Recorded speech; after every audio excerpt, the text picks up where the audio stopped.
hell's everybody doing? Welcome back to WildC.A.T podcast here on YouTube. I've got a full run of this somewhere. This is WildCATs. This is the 4-issue mini that started it all for Jim Lee over there at basically this right here is what got Jim Lee, where is he in DC's management now? Like way the hell up there. This is what got Jim Lee paid good money to do a Batman series he never finished. And yes, I'm still not happy about that. Let's get into this WildCATs issue 4. And I just got this recently. I was at my local Ollie's, and it was one where it's like 5 or 6 comics in a bag for $3 or something. And there was a Terminator comic, and I can't remember the other thing I saw, and there was, okay, those two I want. And I'm like, oh shit, I don't think I've got. I wasn't sure if I had a WildCATs number 4 or not. Let's check it out. $250. Look at the cover we got. What? Zealot, Warblade, and Spartan. And I'll be honest, I read WildCATs. Excuse me. The first 4 issues. I think I read the 0 issue. I dropped off for a while. I came back when Alan Moore took over, read a few issues, said, The other arc was like Travis Charade was on there, I think. And then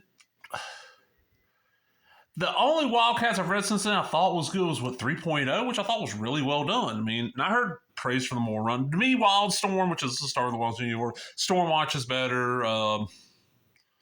Authority's better. Hell, Gen 13 might be better. I never really read Gen 13. I never read the popular Wildstorm books. Now, this is back when they're still Malibu. This is from March of 93. Wow. Brandon Choi and Jim Lee co-creators of the story. Jim Lee pencils, Scott Williams inks, Joe Chiodo colors, Mike Helsler letters, Deborah Marvin editor, John Ty and Rich Johnson background ink assist, Wendy Fonts color assist, digital prime color separator. Sorry, I'm trying to find something in my bag here. These never, none of this image stuff came out on time. We got the team up with Youngblood. There's Youngblood drop on Jim Lee. There's WildCATs on the side. And here's the weird thing: WildCATs did well enough. They had a toy line, they had a cartoon, they had a video game. I mean, out of all that early image, so see, Spawn had a toy line because Todd wanted toys.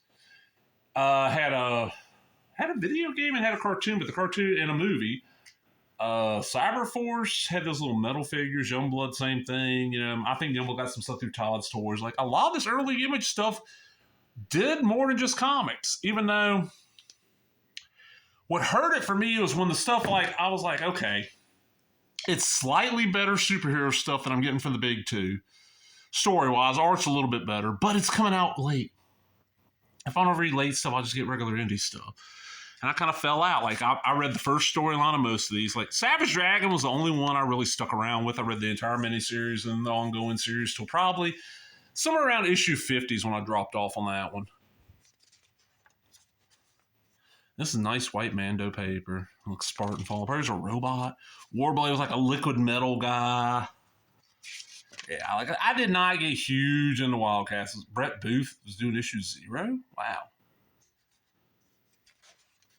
The cartoon, I've seen an episode 2. It's one of those, I didn't get big into it. There's Stormwatch. Stormwatch is so much fun. UN's superhero team, basically. Pitt guest stars in Cyberforce. Cyberforce is not bad. That's one of those where I had it back then, didn't really read it.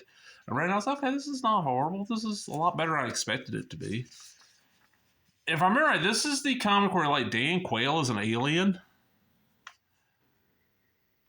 So Combat, Chapel, Shaft, Badrock or Bedrock. I don't know if the name had changed already. And then Die Hard. I'll look at the NDC up front. All right, current of this, we had Savage Dragon vs. Savage Megaton Man 1, Pit 2, Spawn 9, Shadowhawk trade paperback, and Supreme 3. Pit 2 probably was not out because that book never came out on time. Pit's one of those, it lasted 10 years, but you got 8 issues. Oh, we're not at the end yet. Okay, there's Void. I had the Void figure for a long time. Special preview of Tribe. This was the Larry Stroman book that I guess did so well. He said, fuck comics for the longest time. I don't know. I never read it, much of it. I flipped through some issues. It's pretty cool looking, Cybernary. Let's go back to Deathmate. It just says Youngblood. It doesn't give names. Okay. And it's Aegis. It was not Wildstorm yet. It was Aegis Entertainment. Yeah, because Cyberforce was there, and I think Wetworks was there, because Weiss Pataccio had the Death in the Family had to leave the country to go take care of his sister or something like that for a while. Maybe his mother. I don't remember.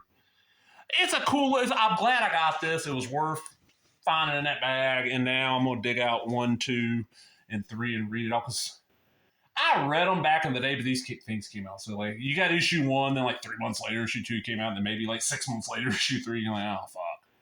And by then, they're already in long months. I ain't digging this shit out. I'm like, okay, it don't make a lot of sense. Let's see if it makes sense reading it all together. And, of course, it's got one of those lines right down the middle of the cover because it was bagged, and one of the poly bags for who knows how long. All the comics in that thing were fairly old. I was like, damn, there's, like, a... Revolutionary was a Revolution. The company that made the rock and roll comics, all the unauthorized biography, there's one of those in there, but it was like star-crossed. Brandon Priestley and Jason Priestley and God, the guy that just died recently. Luke Perry, like adventure in their car, just goofy stuff. But I'm out, everybody. Hope you enjoyed them. And if you did, leave me a comment, subscribe, click like, all the other bullshit. Laters.